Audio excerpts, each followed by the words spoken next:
Yo, I want to talk about why do I travel internationally so much and why do I specifically go to Thailand so much? Um there are multiple reasons why I travel. So, I'm going to give you the start to the finish. This is going to be a long video, so prepare. First reason I travel is because back in high school, I dropped out of high school, okay, and I end up attending a GED program. And the reason I attended that program is because it was 2 days per week, and it was located in my neighborhood, only 7 blocks away. I had to walk, and it was a quote unquote nice area, you know. So I was like, okay, I have no problem going over there. So I end up going over there to the GED program after I dropped out, and I love the program. Like my teacher, he was just so knowledgeable about everything in the world because he was like a professor at one of the city colleges and whatever. And he used to read like a lot of Afrocentric books, books about the truth, spiritual books, just all types of stuff. And he used to low key come to class and teach us this kind of stuff. It just amazed me, you know, like a young dude coming from the hood or whatever, and just to have a newfound knowledge and for the world to open up to you in a way it never opened up to you before mentally, it was just like astounding to me. So I was automatically drawn in by his delivery and everything. I was so engrossed into this class, I actually started working there and passing out flyers and whatever. Unfortunately, my teacher, he died now. His name was Mahuri Fahara, man. You know, so I owe him everything. But anyway, during the class, he talked about traveling to Africa, right?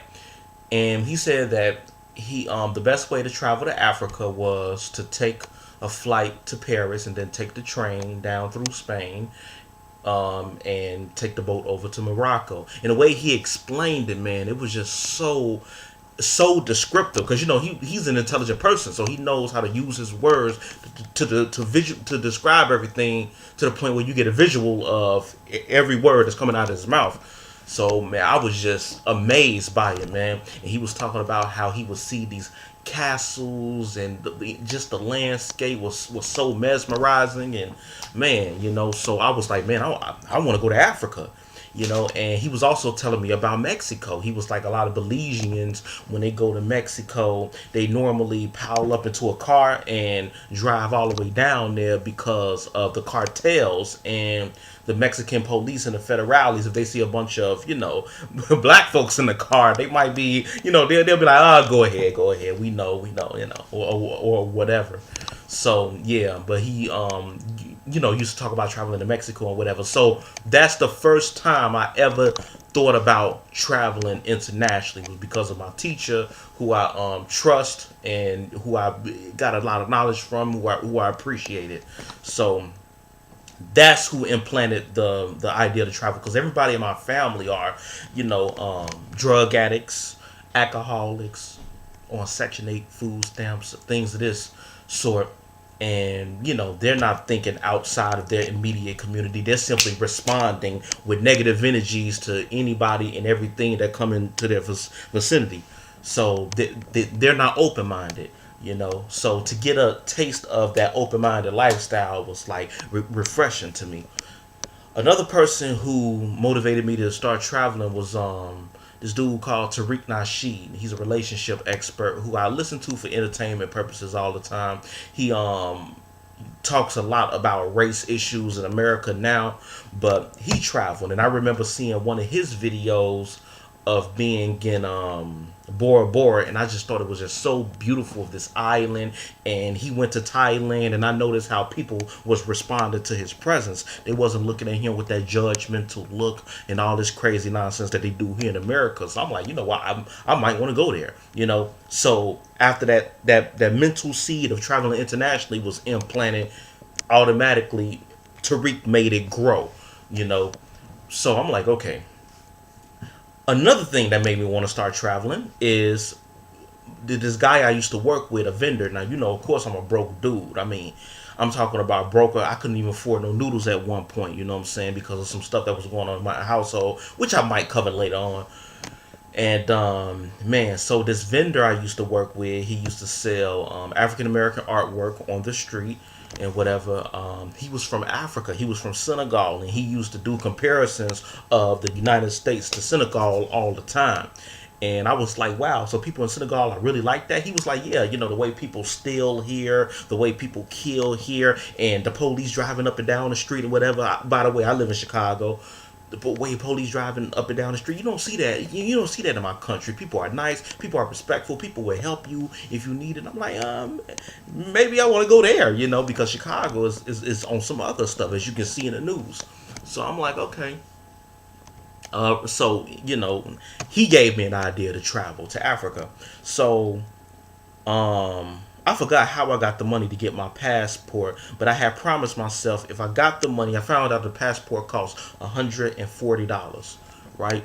And after I got my passport, I saved up the money for the passport, so I had to go to the not the currency exchange, but the post office, and you got to fill out an application, right? And you got to put the countries that you want to go to, right? So I put Africa, I put Brazil as well, because I started learning about specifically black men going down to Brazil because the women are so beautiful and the women are so down to earth, and the people are nicer and friendly. So I'm like, okay, maybe I want to go to Brazil or whatever. And that's when I got my passport. And it was actually like 6 or 7 years before I actually used my passport. I think I got my passport back in 2011, and I started using it. I said 7 years. No, it was actually 3 years. I got it in 2011, if I'm not mistaken, and I started using it in 2014. So it was like 3, 4 years afterwards, after I got it, started traveling. So, yeah. Another thing that made me start traveling is because I currently live with my grandmother, and unfortunately, my grandmother, she is a elderly hood rat. She's in her 80s, and she used to do a lot of drugs back in the day. And me personally, I think that fried her brain. Fortunately, because of spirituality, she was able to overcome that, and she no longer does it. She no longer smokes or whatever. But that mixed with her ignorant, I want it my way attitude. I'm gonna fuss and holler at you. I mean, when she hollers at you, she can holler at you about the most simple things. It could be like a drop of water on the floor. Why you got all that water on the floor? I mean, and she would do this all the time, all day, every day. And hearing this viciousness, hood rat mentality all day, every day, it start to mess with you. You want to act out. You can't act out, because if you start arguing with her, then she gonna end up calling the police on you, and it's not gonna go well, and all this crazy stuff. And then you got your uncles, who are her brothers, low key threatening you, and all this nonsense. So for me, the way my personality is, no, I don't even want to take a chance on that. So yeah, dealing with that. Another thing is that my sister and brother are mentally handicapped, right? Now, my sister, I can kind of, deal with, because she's not a problem, but my brother, he makes a noise all day. And,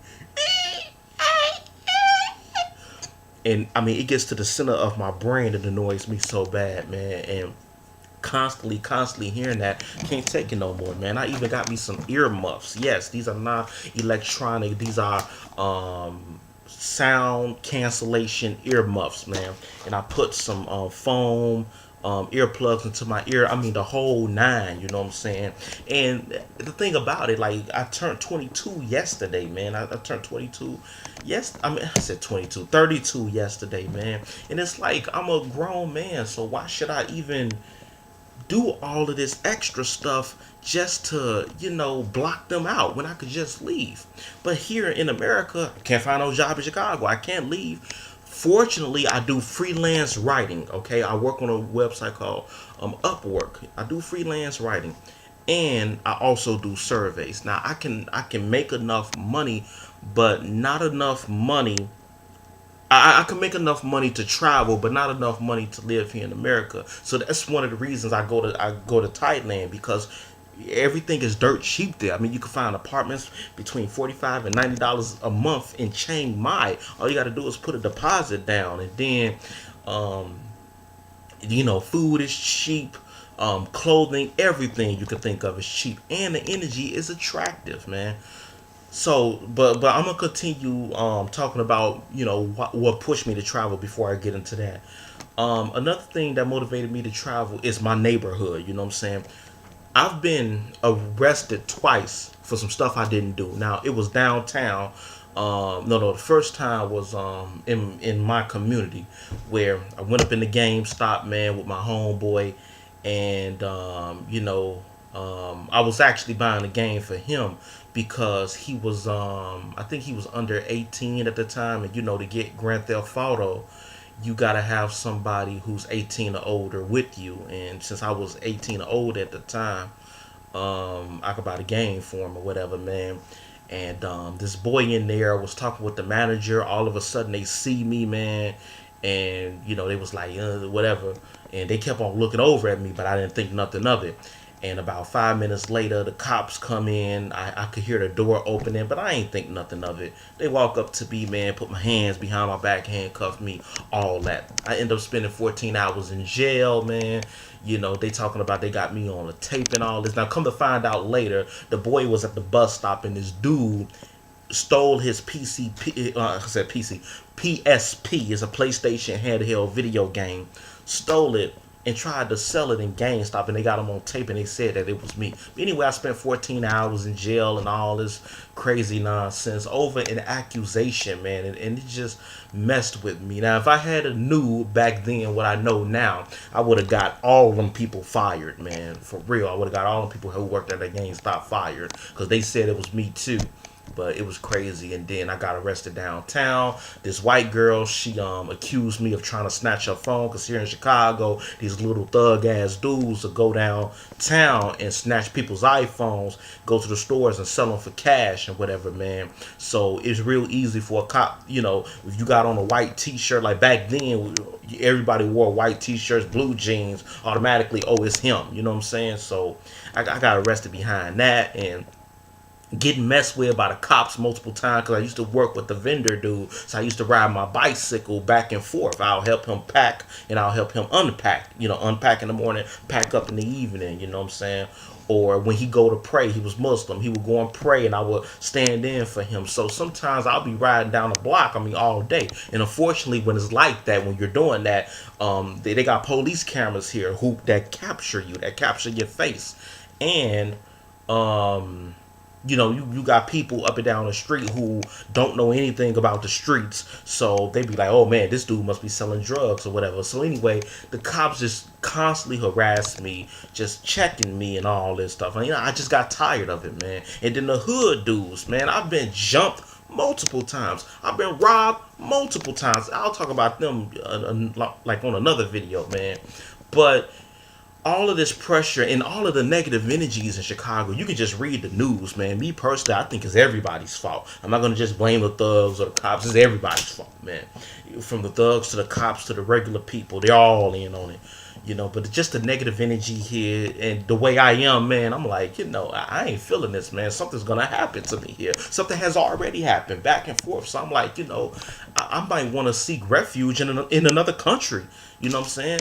I tried seeking refuge in another city. I got a book on Amazon right now called Homelessness in Las Vegas, man, where I actually went to Las Vegas and I tried to get a job out there and do my thing or whatever. It didn't work out. I traveled to New York and Atlanta for a seminar or whatever. That's any other cities? No, just Las Vegas. But I tried to, try my hand at like another city, but I quickly realized that although Las Vegas is like a whole different entity than Chicago, it still has that same general American energy. So I'm like, no matter where I go in America, the mentality, I guess, is going to be the same to a certain degree. A lot of people might disagree with me, but this is just the way I was looking at things. So I'm like, okay, let me just start traveling internationally, and that's when I first went to Mexico. And my main objective for going to Mexico was to take the bus through the center of Mexico, through Central America, and eventually to South America, where I was going to go to Brazil and become an English teacher. This chat room I used to frequent, webcam chat room, I used to talk about becoming an English teacher in Brazil or whatever, man. And people, they'd be like, hey man, there's no way you becoming no English teacher and whatever, which it is possible, but the money situation, it just wasn't working out at the time. My goal when I went to Mexico was to work online, make the money while I'm traveling. It didn't work out like that because I ended up spending more money than I originally budgeted in my mind, and that's what traveling would do to you. You will budget one thing and then it won't work out. So yeah, man. But yeah. So that was my original reason for traveling. Now the reason I travel to Thailand so much is because I like the energy. I like the people. I actually lost weight when I was out there. Both times I went out there, you slimmed down. You couldn't have an eating addiction in Thailand. I mean, you could eat whatever you wanted to eat, and the materials or the ingredients that they use in all the dishes are just so natural and from nature, pulled from the jungles of Thailand. I mean, it's just healthy, so the energy, you can relax and be yourself, man. People ain't really looking at you with no judgmental looks. They're looking at you like with surprise, even the authority figures. So it's not like America at all. You can have a peace of mind out there, man. You can relax. And after doing all the places I ever been to, I always do research, and I knew Thailand was going to be like this. I didn't know it was going to be that much like that. You understand? I didn't know it was going to be that great and that fulfilling. So it's an addiction. I think about Thailand every day, so that's the reason I personally want to go back, man. I like it. Um, so yeah, so traveling for me is a way to mentally escape, to really get my mind right. And I write articles and ebooks online, and when you're doing creative writing, man, you got to be in the right mindset. So when I got my grandmother and I got my brother and I got this, worrying about Chicago, I couldn't walk down the street and focus on like, okay, I gotta plan this for the book and plan that for the book. And you never know, somebody might ride past or throw out a rock at you because you ain't paying attention, and they look at you as a sweet lick, man. You gotta pay attention. So you gotta you gotta tune your mind to what's going on in the street, and you start neglecting your responsibilities, man. It's like a whole process, man. And I don't know, it just felt like insurmountable pressure. So I had to leave, man. I had to leave, and I'm gonna continue to leave. And mainly, I want to leave from this household, man. But I can't really find a place in Chicago where I can afford that I want to be, man. And I can't really find any places in America I want to be. So I'm seeking refuge, quote unquote, overseas, man. And one of the reasons I did this video is because this guy on the webcam chat room that I go to sometimes, he was asking me a question about it. Also, this dude on the plane, this older white guy, he was asking me about it because when they see young quote unquote thug looking dudes, man, traveling, they automatically think that you're traveling for something negative, usually drug smuggling, because this dude, this older dude, he brought up that issue, man. He tried to do it in a real subtle way, and I don't really like when people prejudge me. But hey, that's America for you. That's America for you, man. Every time I come back from overseas, that's the worst part of traveling, is getting pulled over the secondary inspection. I know what's gonna happen. So yeah, man. And yeah, so people always wonder, why do you want to leave? People don't understand that here in America, man, we are slaves to a certain degree. Some of the conspiracy theorists and these people talk about it in like the news media, but people really don't understand it, man. Like every time I travel, man, and I talk to my family back here, I mean, they always think something's gonna happen to me, man. And I mean, everything happened here. Everything happened here. Everything that happened there. You know what I'm saying? And a lot of the stuff that you hear about these countries and whatever is BS. I mean, but some of it is real. Of course, the cartels in Mexico kidnap people, man. But what's the likelihood of it happening to you? You got millions of Americans going to Mexico every year, and 99.9999, I mean, the infinite nine of them come back, man. Only, it's very seldom that some people don't, man. And a lot of people, I hate to say this, forgive me for saying this, but some people be going to other countries doing dumb stuff on purpose, disrespecting their laws, and then they get caught up. That's one of the reasons. I'm not saying that everybody who something bad happened to them, they deserve it. No, man. But with some people, sometimes that is the case. And then those are the situations that make the news, make the media, man. So it scares people. So we're always pumped full of fear, man. Like when black dudes was going down to Brazil, man, you notice it was like negative articles and even videos about it, and it's like this stuff comes out when people start going to a certain place. Even with Thailand, they got a movie with Owen Wilson about Thailand, where he went to Thailand and there was like a political unrest situation, and all the foreigners was the white foreigners was like stuck on the roof, and everybody was after them. I'm like, come on, this science fiction stuff to try to scare people into submission. You got these Locked Up Abroad shows, which I'm a fan of. I'm a fan of Locked Up Abroad, because I figured you could learn about a country's culture by looking at their prison system, because that's the worst of the worst, and people gonna bring their intrinsic selves behind bars, because they don't care. And I was thinking like, okay, it's all BS. The media is all BS. They always project these countries to be this and be that, and it's always focused on the negative. Always.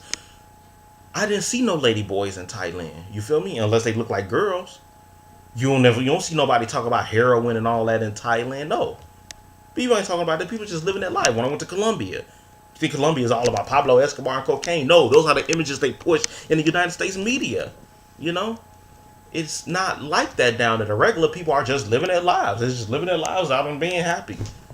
That's a microcosm. The criminal element and all this other stuff, that's a microcosm of the whole country. Just like crime in Chicago, it's a microcosm, man.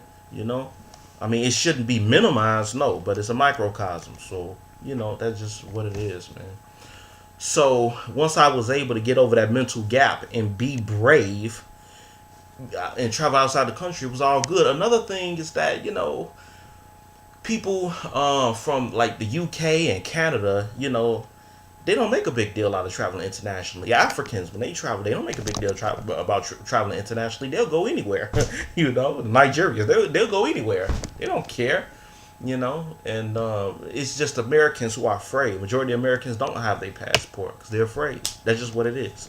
So for anybody who's wondering why do I travel so much, those are the main reasons. All of those reasons I talked about earlier wrapped into one, man. It's just all these pressures, all these different things. Just my spirit is telling me to go, so I go. Simple as that. So thank you, peace. This video ended around 22 minutes, and yesterday was the 22nd, my birthday. November. It's funny though. Anyway,